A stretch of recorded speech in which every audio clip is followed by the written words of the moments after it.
Hi, இந்த வீடியோல square neckline எப்படி ஃபினிஷ் பண்றதுன்னு பார்க்கலாம். ஸோ இந்த ஸ்கொயர் நெக்லைன்லயும் நம்ம 2 டெக்னிக்ஸ் ஃபாலோ பண்ண போறோம். ஸ்கொயர் நெக்லைன்ல கேன்வாஸ் எப்படி ஃபினிஷ் பண்றது, நெக்ஸ்ட் ஸ்ட்ரெயிட் பீஸ் வச்சு ஸ்கொயர் நெக்லைன் எப்படி ஃபினிஷ் பண்றதுன்னு பார்க்கலாம். ஸோ ஆஸ் யூஷுவல் நம்ம லாஸ்ட் டைம் வந்து யூ நெக்லைன் பார்த்தோம். அதே மாதிரியே கேன்வாஸை பாதியாக ஃபோல்ட் பண்ணிக்கோங்க. ஃபோல்ட் பண்ணிட்டு நம்மளோட நெக்லைன் ஷேப்பையும் பாதியாக ஃபோல்ட் பண்ணிட்டு ஃபோல்டட் சைடு ரெண்டுத்தையும் அலைன் பண்ணணும். அதாவது நெக்லைனோட ஃபோல்டட் சைடும் கேன்வாஸோட ஃபோல்டட் சைடும் ப்ராப்பராக அலைன் பண்ணிட்டு நீங்க உங்களோட எக்ஸாக்ட் நெக்லைனை சாக்லேட் ட்ரேஸ் பண்ணிக்கோங்க.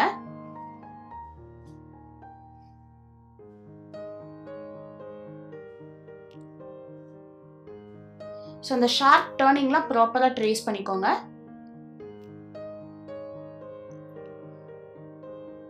ட்ரேஸ் பண்ணக்குள்ள ஃபேப்ரிக், அதாவது சாக்கை வந்து ஸ்ட்ரைட்டாக வச்சு ட்ரேஸ் பண்ணுங்க. ஃபேப்ரிக்கை தள்ளி ட்ரேஸ் பண்ணுறது அதெல்லாம் பண்ணக்கூடாது.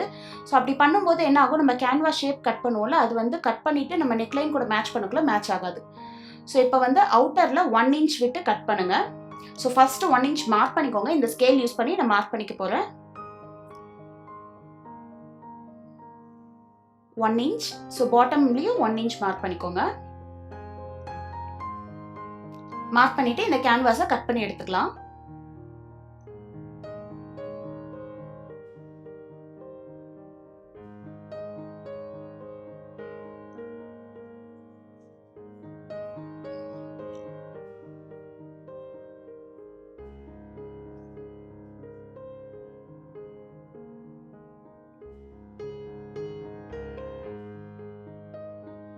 ஸோ கட் பண்ணிவிட்டு லெஃப்ட் ஓவர் ஃபேப்ரிக் எடுத்துக்கோங்க.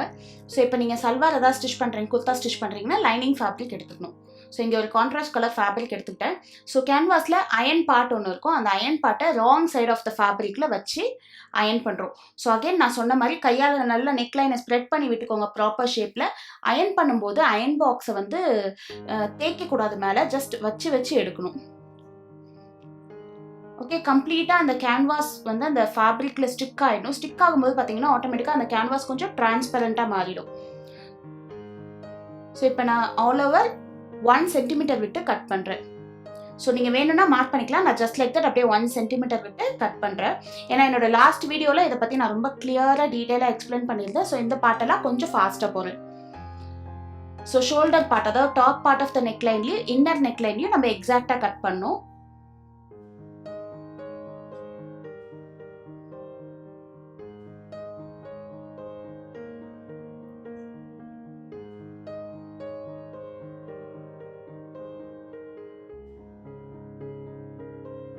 கேன்வாஸ் கட் பண்ணிவிட்டு ஸ்விங் ஸ்டார்ட் பண்ணுறதுக்கு முன்னாடி ஃபஸ்ட்டு நம்ம கேன்வாஸ் வச்சு அலைன் பண்ணி கரெக்டாக ப்ராப்பராக ஃபிட் ஆகுதான்றதை செக் பண்ணிக்கணும். ஸோ அதுக்கு கேன்வாஸோட ரைட் சைடு மார்க் பண்ணிக்கிறனால நம்ம ரைட் சைடு தான் ஸ்டிச் பண்ணுவோம். ஸோ கட் பண்ண கேன்வாஸை வச்சு அலைன் பண்ணக்குள்ள பர்ஃபெக்டாக மேட்ச் ஆகுது. ஸோ நெக்ஸ்ட்டு வந்து நம்ம இன்னொரு நெக்லைன் வந்து ஸ்ட்ரெயிட் பீஸில் பார்க்கலான்னு சொன்னால அந்த ஸ்ட்ரெயிட் பீஸ் எப்படி கட் பண்ணுறதுன்னு பார்க்கலாம். ஸ்ட்ரெயிட் ஸ்ட்ரிப் ரொம்ப சிம்பிள். நம்ம கிராஸ் பயாஸ் லாஸ்ட் வீடியோவில் பார்த்தோம். அதில் நான் சொல்லியிருந்தேன் எந்த பக்கம் ஸ்ட்ரெச் ஆகுதோ அது கிராஸ் பீஸ்ன்ட்டு. ஸோ எந்த பக்கம் ஸ்ட்ரெச் ஆகலையோ அதுதான் வந்து ஸ்ட்ரெயிட் பீஸ். ஜஸ்ட் ஒரு ஸ்ட்ரிப்பை வந்து நான் ஏற்கனவே கட் பண்ணி வச்சுருக்கேன். அந்த ஸ்ட்ரிப்பை எடுத்து மேலே வச்சு ஸ்ட்ரெயிட்டாக கட் பண்ணுறேன். வித் ஆஃப் த ஸ்ட்ரிப் வந்து 1/4 இருக்கணும். ஸோ பக்கத்தில் நான் ஸ்கேல் வச்சுருக்கேன்ல, அந்த ஸ்கேல் யூஸ் பண்ணி தான் நான் லைன் ட்ரா பண்ணி கட் பண்ணேன். ஓகே, இப்போ நம்ம ஸ்டிச்சிங் எப்படி பண்ணுறதுன்னு ஸ்டார்ட் பண்ணலாம். ஃபஸ்ட்டு கேன்வாஸில் நம்ம சைடில் வந்து 1 centimeter விட்டுருக்கோம்ல, அந்த 1 centimeter ஃபேப்ரிக்கை மடித்து தச்சிடலாம். ஸோ நம்ம லாஸ்ட் வீடியோ யூனெக்கில் பார்த்தோம்ல எப்படி தைக்கணும்னு, அதே மாதிரி தான். பட் இங்கே கர்வ் கிடையாது, ஸ்ட்ரெயிட்டில் எப்படி ஸ்டிச் பண்ணுறதுன்னு பார்க்கலாம். மடித்து விட்டுட்டு நல்லா எக்ஸ்ட்ரீம் கார்னரில் ஸ்டிச் பண்ணுங்கள்.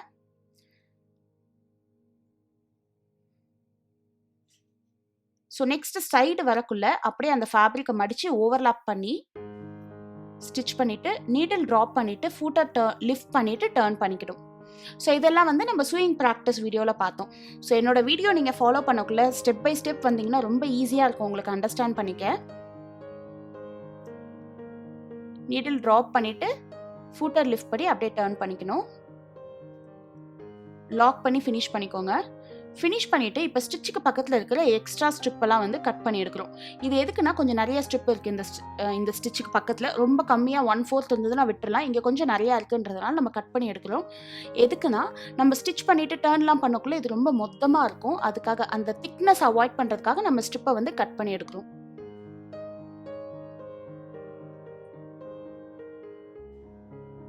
ஸோ இப்போது ஃபஸ்ட்டு ஸ்டிச் பண்ணுறதுக்கு முன்னாடி ரைட் ஆன் ரைட் வச்சுட்டு கார்னர்ஸை பின் பண்ணணும். ஸோ 2 கார்னர் இருக்கும், 2 கார்னரையும் ப்ராப்பராக நல்லா அலைன் பண்ணி பின் பண்ணிக்கோங்க. ஏன்னா ஸ்கொயர் நெக்கு இல்லை வேறு ஏதாவது யூனெக் தவிர வேறு எந்த நெக்லைன் பண்ணாலும் உங்களுக்கு கார்னர்ஸ் வரும், ஏதாவது டிசைன் பேஸ் பண்ணி. ஸோ அந்த கார்னர்ஸை ஃபஸ்ட்டு அலைன் பண்ணிடணும், அதுக்கப்புறம் மற்ற சைட்லாம் அலைன் பண்ணலாம்.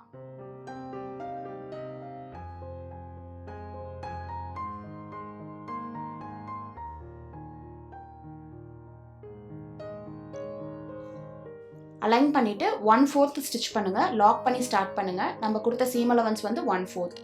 அதாவது நான் சொல்லிக் கொடுக்குற டெக்னிக்கில் நெக்லைனில் எப்பயுமே 1/4 தான் சீம் அலவன்ஸ் கொடுப்பேன். நீங்கள் எவ்வளோ கொடுத்துருக்கீங்களோ சீம் அலவன்ஸ் அதுக்கேற்ற மாதிரி ஸ்டிச் பண்ணிக்கலாம். கார்னரில் வரும்போது நீடில் ட்ராப் பண்ணிவிட்டு ஃபூட்டர் லிஃப்ட் பண்ணி டர்ன் பண்ணிக்கணும். எந்த டைரக்ஷன் டர்ன் பண்ணுறீங்களோ அந்த டைரக்ஷன் டர்ன் பண்ணிக்கணும். எண்டில் வந்து லாக் பண்ணி ஸ்டிச் பண்ணிக்கோங்க.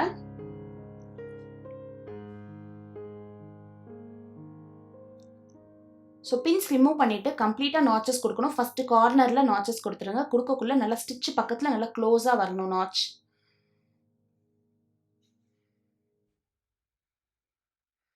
ஸோ 2 கார்னரும் கொடுத்துட்டு ஆல் ஓவர் நெக்லைன் நாச் கொடுத்துக்கோங்க.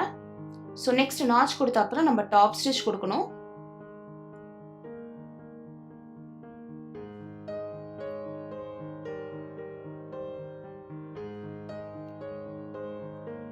ஸோ டாப் ஸ்டிச் கொடுக்கும்போது நம்ம நாச் பண்ணோம்ல அந்த எக்ஸ்ட்ரா ஸ்ட்ரிப்பும் வந்து நம்மளோட கேன்வாஸ் பார்த்த மாதிரி இருக்கணும்.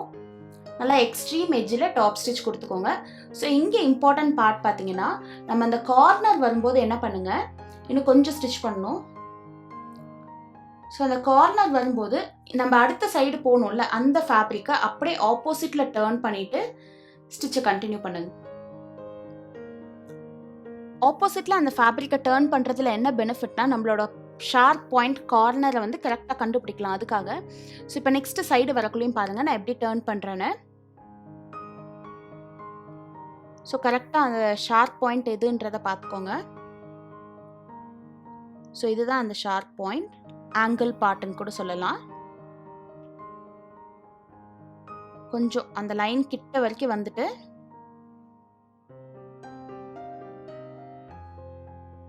அப்படியே இந்த பக்கத்தில் இருக்கிறத ஆப்போசிட்டில் டர்ன் பண்ணிக்கோங்க. இந்த ஃபேப்ரிக்கை ஆப்போசிட்டில் டர்ன் பண்ணிவிட்டு அப்படியே ஓப்பன் பண்ணிங்கன்னா அந்த கார்னர் நமக்கு ஈஸியாக ஃபைண்ட் அவுட் பண்ணலாம். நீடில் ட்ராப் பண்ணிவிட்டு டர்ன் பண்ணுறதுக்கும் ஈஸியாக இருக்கும் அதுக்காக. ஓகே, இந்த டெக்னிக் ஃபாலோ பண்ணிங்கன்னா உங்களுக்கு ஸ்கொயர் நெக்லைன் ஃபினிஷிங் ரொம்ப நீட்டாக வரும்.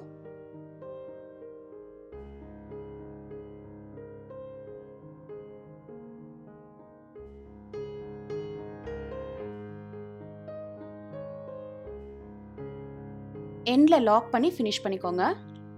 ஸோ ஸ்கொயர் நெக்லைன் கேன்வாஸ் டெக்னிக்கில் ஃபினிஷ் பண்ணியாச்சு. அப்படியே இந்த கேன்வாஸை ராங் சைட் ஃபோல்ட் பண்ணிக்கோங்க. ஃபோல்ட் பண்ணிவிட்டு நல்லா நீட்டாக அயன் பண்ணிட்டீங்கன்னா பக்காவாக இருக்கும் ஃபினிஷிங். இந்த மாதிரி ஃபினிஷிங்கில் உங்களுக்கு ரைட் சைடில் ஸ்டிச்சே இருக்காது. ராங் சைடில் நீங்கள் ஹேண்ட் எம்மிங் பண்ணி கேன்வாஸை மெயின் ஃபேப்ரிக் கூட அட்டாச் பண்ணிக்கலாம். ஸோ நெக்ஸ்ட்டு ஸ்ட்ரெயிட் ஸ்ட்ரிப் வச்சு நம்ம ஸ்கொயர் நெக்லைன் எப்படி ஃபினிஷ் பண்ணுறதுன்னு பார்க்கலாம். ஸோ அதுக்கு ஃபஸ்ட்டு வந்து நம்ம ஸ்ட்ரெயிட் ஸ்ட்ரிப் ஜாயின் பண்ணும். ஸ்ட்ரெயிட் ஸ்ட்ரிப் ஜாயின் பண்ணுறது ரொம்ப சிம்பிள். ஸ்ட்ரிப் எடுத்து ரைட் ஆன் ரைட் வச்சுக்கோங்க. வச்சுட்டு எக்ஸ்ட்ரீம் எஜ்ஜில் 1/4 விட்டு லாக் பண்ணி ஸ்டிச் பண்ணிக்கோங்க 2-3 டைம்ஸ். அவ்வளோதான். ஸோ இப்போது இந்த ஸ்ட்ரெயிட் ஸ்ட்ரிப்பை right side of the neckline மேலே வச்சு ஸ்டிச் பண்ண போகிறோம். ஸோ இதுதான் ரைட்டு. ஸ்ட்ரிப்போட ரைட் சைடை வைக்கணும். ஓகே, ஸ்ட்ரிப்பில் வந்து ஜாயிண்ட் இருக்கிறது தான் ராங் சைடு. ஸோ ஸ்ட்ரிப்போட ரைட் சைடை நெக்லைன் மேலே அலைன் பண்ணி 1/4 ஸ்டிச் பண்ணுங்கள். லாக் பண்ணி ஸ்டார்ட் பண்ணுங்கள். ஸோ இங்கே கார்னர் வரக்குள்ளே நான் டீட்டெயிலாக எக்ஸ்பிளைன் பண்ணுறேன். ஸோ இதுதான் கார்னர் பார்ட், அதை மார்க் பண்ணிக்கிறேன் நான். ஸோ இந்த கார்னர் வரக்குள்ளே ஒரு ஃபோல்டு கொடுக்கணும். அந்த ஃபோல்டு எப்படி கொடுக்குறோன்றதை பாருங்கள். ஸோ இப்போ கார்னர் வந்துட்டோம்ல, ஜஸ்ட் அந்த கார்னரை பேஸ் பண்ணி ஒரு ஃபோல்டு இந்த மாதிரி கொடுக்கணும். ஸோ நான் டக்குன்னு ஃபோல்ட் பண்ணிவிடுவேன். உங்களுக்கு நீட்டாக காட்டணுன்றதுனால நான் கொஞ்சம் டைம் எடுக்கிறேன், ஸ்லோவாக காட்டலான்ட்டு. ஸோ நீங்கள் பார்க்கக்குள்ளே உங்களுக்கு கன்ஃபியூஸ் ஆகும் எப்படி ஃபோல்ட் பண்ணுறாங்கன்ட்டு. ஜஸ்ட் ஒரு ஸ்ட்ரிப்பை கையில் வச்சு ட்ரை பண்ணுங்கள், உங்களுக்கு இந்த ஃபோல்டிங் வந்துடும். ஸோ அந்த ஆங்கிள் பார்ட்டில் கரெக்டாக ஃபோல்ட் பண்ணும். இதுக்கு இன்னொரு ட்ரிக் என்னென்னா, அங்கே ஏதாவது பின் வந்து பியர்ஸ் பண்ணிக்கோங்க. பேர்ல் பின் ஏதாவது இருந்ததுன்னா அந்த இடத்துல வந்து அந்த பின்னை பியர்ஸ் பண்ணிட்டீங்கன்னா உங்களுக்கு கரெக்டான ஷார்ப் பாயிண்ட் தெரியும். ஸோ நான் இங்கே பேர்ல் பின் பண்ணுவேன் பாருங்கள், அந்த மாதிரி எடுத்து பின் பண்ணிக்கோங்க. பின் பண்ணிவிட்டு இப்போ ஃபோல்ட் பண்ணிங்கன்னா உங்களுக்கு அந்த கரெக்டான ஆங்கிள் எங்கே ஃபோல்ட் பண்ணுன்றது தெரியும். ஈஸியாக ஃபோல்ட் பண்ணி ஸ்டிச் பண்ணலாம். Okay, simple.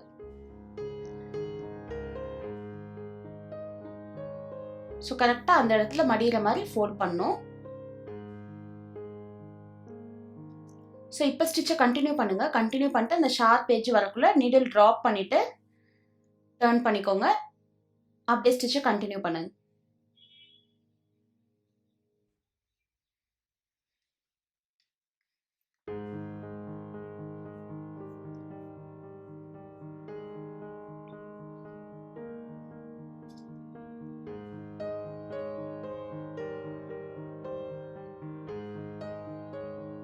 So next angle part வரக்குள்ள அந்த ஆங்கிள் பார்ட்டை மார்க் பண்ணிக்கோங்க. மார்க் பண்ணிட்டு அங்கே ஒரு பின் கொடுத்துருங்க.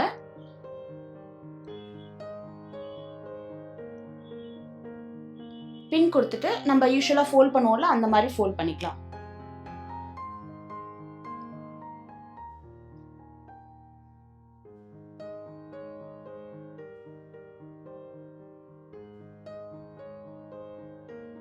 நீடில் ட்ராப் பண்ணிட்டு அப்படியே டர்ன் பண்ணிக்கோங்க.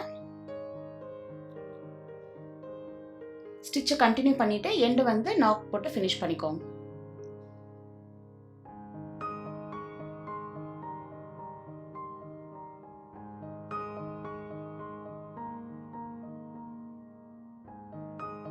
ஸோ இப்போ எக்ஸ்ட்ரா ஸ்ட்ரிப்பை கட் பண்ணிடுங்க. கட் பண்ணிட்டு ஆல் ஓவர் நெக் லைன் நீங்கள் நாட்சஸ் கொடுக்க போறீங்க.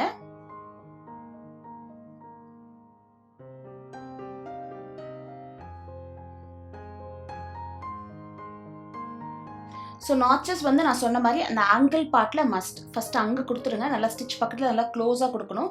கொடுத்துட்டு ஆல் ஓவர் நெக்லைன் நாட்சஸ் கொடுத்துக்கோங்க.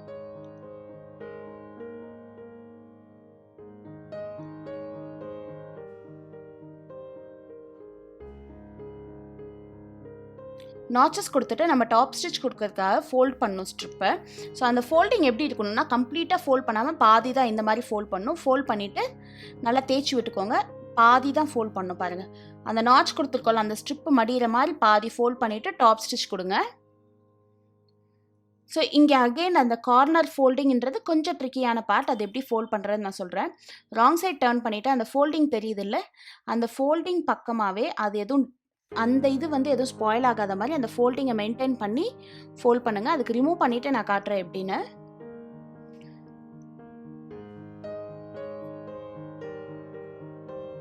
ஸோ அந்த ஃபோல்டிங் இருக்குல்ல அதுக்கேற்ற மாதிரியே அப்படியே மடிச்சு கொடுங்க.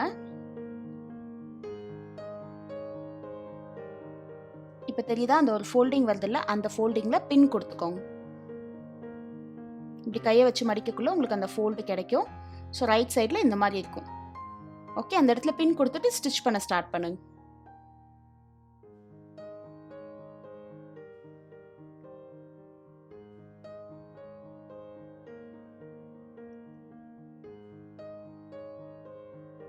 பின் கொடுத்துட்டு நம்மளோட டாப் ஸ்டிச்சை கண்டினியூ பண்ணுங்க.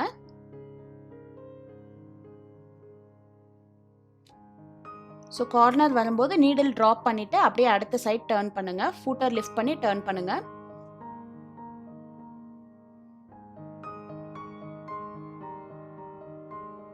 ஸோ எதுக்கு கம்ப்ளீட் ஃபேப்ரிக் வந்து ஃபோல்ட் பண்ணாமல் நம்ம பாதி பாதி பண்ணுறோன்னா, இந்த மாதிரி ஸ்டிச் கொடுக்கக்குள்ளே நம்ம நெக்லைனும் நல்லா ஃப்ளாட்டாக நீட்டாக ஃபினிஷ் ஆகும். இன்னொன்று என்னென்னா நமக்கு ரைட் சைடில் எந்த ஸ்டிச்சும் இருக்காது. நெக்லைன் ஃபினிஷிங் வந்து ரொம்ப நீட்டாக இருக்கும். ஸோ அடுத்த சைடு ஆங்கிள் பார்ட்டியும் நான் அப்படியே ஃபோல்ட் பண்ணிக்கிறேன். உங்களுக்காக நான் அந்த சைடு வந்து பின் பண்ணி காட்டினேன். ஸோ நீங்கள் கொஞ்சம் நல்லா ப்ராக்டிஸ் பண்ணிட்டீங்கன்னா உங்களுக்கு தெரியும் எப்படி ஃபோல்ட் பண்ணால் கரெக்டாக அது மடியுன்றது. அதுக்கேற்ற மாதிரி ஃபோல்ட் பண்ணிக்கலாம்.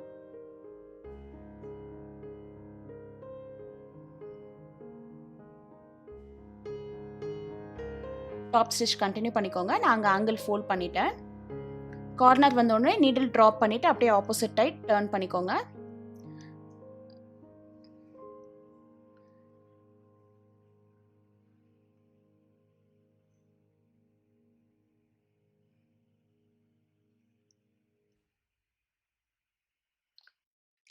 லாக் பண்ணி ஃபினிஷ் பண்ணிக்கோங்க. ஸோ இப்போ ராங் சைட் டர்ன் பண்ணிக்கோங்க. டர்ன் பண்ணிவிட்டு ஸ்டிச் பக்கத்தில் எக்ஸ்ட்ரா ஸ்ட்ரிப் அதாவது எக்ஸ்ட்ரா கிளாத் எது இருந்தாலும் கட் பண்ணிவிடுங்க. நான் கார்னரில் மட்டும் இந்த மாதிரி கட் பண்ணிக்கிறேன். நீங்கள் ஸ்டிச் பக்கத்தில் இருக்கிற எக்ஸ்ட்ரா ஃபேப்ரிக் அப்படியே கட் பண்ணிக்கோங்க. ஸோ எதுக்காக கட் பண்ணுறதுனா நம்ம செகண்ட் ஃபோல்டு அடுத்த ஃபோல்டு கொடுக்கல ரொம்ப பல்ஜாக இருக்கும். அதனால் அதை ட்ரிம் ஆஃப் பண்ணிடலாம். ஓகே, கம்ப்ளீட்டாக ட்ரிம் ஆஃப் பண்ணிவிட்டு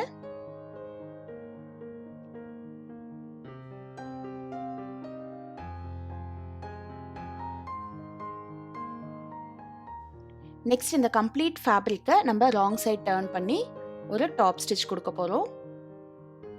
ஓகே, இந்த டாப் ஸ்டிச்சை நம்ம ராங் சைட் டர்ன் பண்ணி கொடுக்கணும். எக்ஸ்ட்ரீம் எட்ஜில், அந்த ரெட் கலர் ஃபேப்ரிக்கோட எக்ஸ்ட்ரீம் எட்ஜில் நம்ம டாப் ஸ்டிச் கொடுக்கணும். ஸோ டாப் ஸ்டிச் கொடுக்கக்குள்ள கார்னர் ஃபோல்டிங் வந்து நம்ம கண்டிப்பாக ப்ராப்பராக வராது. ஏன்னா நம்ம வந்து கார்னர் வந்து ஷார்ப் எட்ஜ் கொடுத்து ஃபோல்ட் கொடுத்துருக்கோம். அந்த மாதிரி கேஸில் அந்த ஆங்கிள் பார்ட்டில் நல்லா கட் பண்ணி விட்டுக்கோங்க. கட் பண்ணி விட்டுட்டு ஃபோல்ட் பண்ணக்குள்ள ஃபோல்டிங் வந்து பர்ஃபெக்டாக வரும்.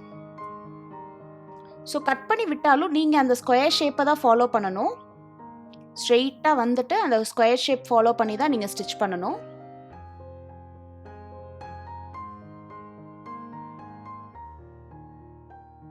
ஸோ இங்கேயும் ஃபோல்டு ப்ராப்பராக வரல பாருங்கள். ஸோ அங்கே ஒரு கட் கொடுத்துட்டு ஃபோல்ட் பண்ணிக்கோங்க.